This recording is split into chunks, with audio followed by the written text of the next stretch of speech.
Geneva, 1920. The League of Nations convened for the first time, the world's first attempt at collective security on a global scale. Woodrow Wilson's vision, an organization where nations would submit their disputes to international arbitration, where aggression against one would be met with sanctions from all, where the international community would enforce peace. The League failed spectacularly.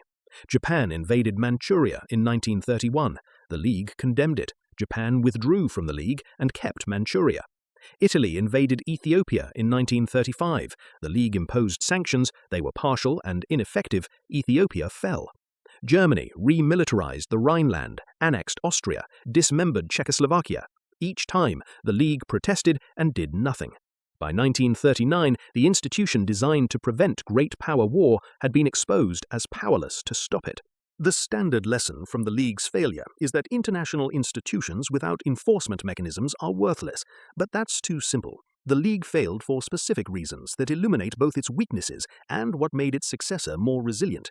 The United States never joined. Without American power behind collective security, the system had no teeth.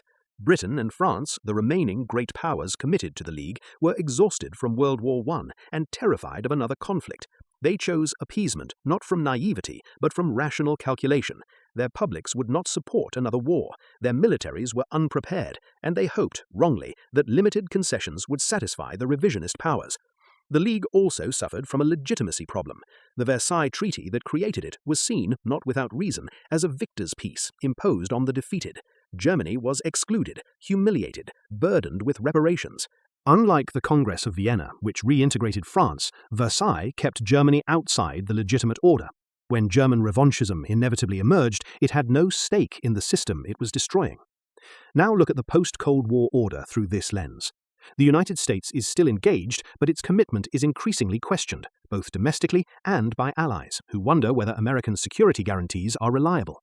The order never fully integrated its potential challengers. Russia was humiliated in the 1990s, its reasonable security concerns dismissed, its economy looted, its status as a great power denied. Subscribe for more.